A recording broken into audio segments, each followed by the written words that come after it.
नमस्कार। आज हम रामायण की एक बहुत ही खास कहानी में उतरने वाले हैं।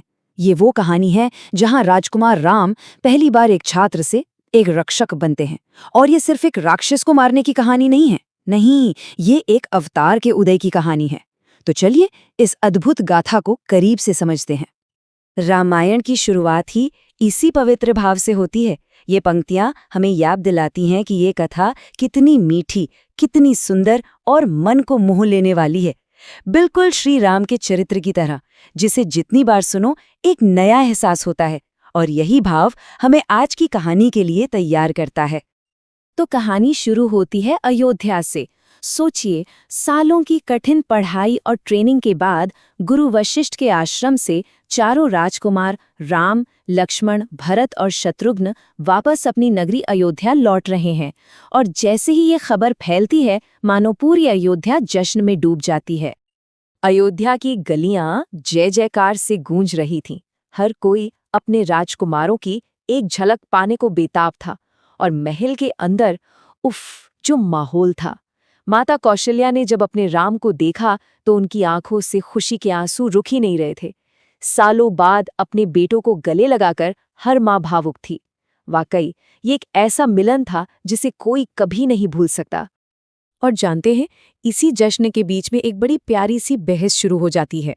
रानियां तो यही चाहती थीं कि उनके बेटे अब आराम करें, कोमल रहें, राजसी सुखों का आनंद लें। लेकिन राम ने अपने गुरु की शिक्षा को याद करते हुए कहा कि एक राजकुमार की असली सुंदरता उसकी कोमलता में नहीं, बल्कि उसकी वीरता में है, प्रजा की रक्षा करने की शक्ति में है। सब कुछ इतना अच्छा चल रहा था और तभी माहौल एकदम से बदल गया। महल के दरवाजे पर अचानक परम तेजस्वी ऋषि विश्वामित्र आ पहुंचे। उनका इस तरह बिना किसी सूचना के आना ये किसी बहुत बड़े और जरूरी काम का संकेत था। तो विश्वामित्र बताते हैं कि आखिर वो अपना आश्रम छोड़कर क्यों आए।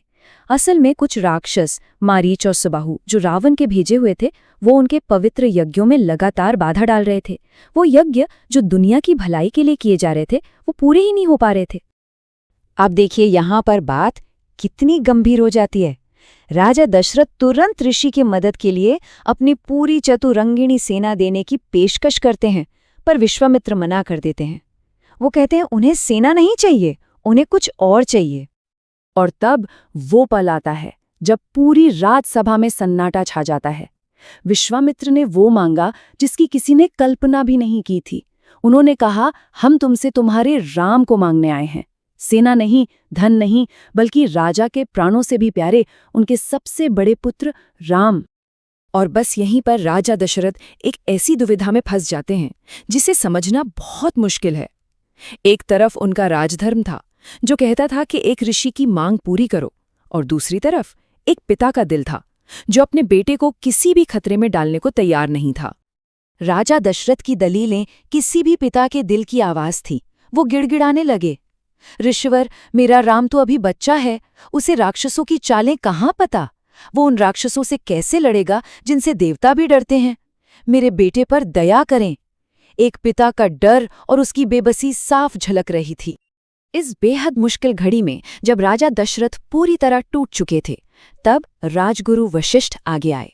उन्होंने उस इमोशनल माहौल के बीच ज्ञान की बात की। उन्होंने राजा को समझाया कि राम कोई साधारण बालक नहीं है, वो तो इतिहास बदलने के लिए आए हैं। वशिष्ठ ने एक बहुत गहरी बात समझाई। उन्होंने कहा, राजन, क्या आपको लगता है कि विश्वामित्र खुद उन राक्षसों को नहीं मार सकते? वो तो पल भर में भस्म कर सकते हैं, लेकिन वो ये मौका, ये सम्मान राम को देना चाहते हैं। इसी में राम का भी कल्याण है और उनकी महिमा भी। गुरु वशिष्ठ की बात सुनकर राजा दशरथ को ज्ञान मिला और उन्होंने भारी मन से पर आखिर में हाँ कह दी। और राम ने बिना एक पल की झिझक के इस जिम्मेदारी को स्वीकार कर लिया। ये एक राजकुमार के तौर पर उनका पहला और सबसे बड़ा कर्तव्य था। लेकिन राम अकेले नहीं जा रहे थे। लक्ष्मण, जो हमेशा अपने भाई की परछाई की तरह रहते थे, वो भी आगे आए। उन्होंने कहा, हम एक ही शरीर की दो आंखें हैं, हम अलग नहीं हो सकते। और इस तरह दोनों भाइयों ने महल की सुरक्षा को पीछे छोड़ा और जंगल के खतरों का सामना करने के लिए एक साथ निकल पड़े। तो अब ये यात्रा शुरू होती है। विश्वामित्र दोनों राजकुमारों को लेकर एक ऐसे जंगल में पहुंचते हैं जो अंधेरा, डरावना और मनहूस था। एक जमाने में ये एक खुशहाल इलाका हुआ करता था, लेकिन अब ये एक भयंकर राक्षसी का वीरान राज बन चुका था। तो ये ताड़का थी कौन? कहते हैं कि वो एक शापित यक्षिणी थी जिसमें 1000 हाथियों जितनी ताकत थी। उसने अपने बेटे मारीच के साथ मिलकर उस पूरे सुंदर प्रदेश को एक डरावने जंगल में बदल दिया था। वो सिर्फ एक राक्षसी नहीं थी, वो उस पूरे इलाके में आतंक का दूसरा नाम थी। और फिर ताड़का सामने आती है, एक विशाल भयानक रूप में। उसे देखकर कोई भी डर जाए। लेकिन विश्वामित्र शांति से राम को आदेश देते हैं, राम, सूर्यास्त से पहले इसका अंत करो। राम को अपने पिता का वचन याद था कि ऋषि जो कहें वही करना है, और वो तुरंत युद्ध के लिए तैयार हो गए। और फिर बस एक बाण, श्री राम का एक ही बाण सीधा ताड़का के हृदय में जा लगा और उसके आतंक का साम्राज्य उसी पल समाप्त हो गया। उस एक बाण से राम ने सिर्फ एक राक्षसी को नहीं मारा, बल्कि उस पूरे इलाके को आजाद कराया और धर्म की रक्षा की। ये एक राजकुमार की पहली महान जीत थी।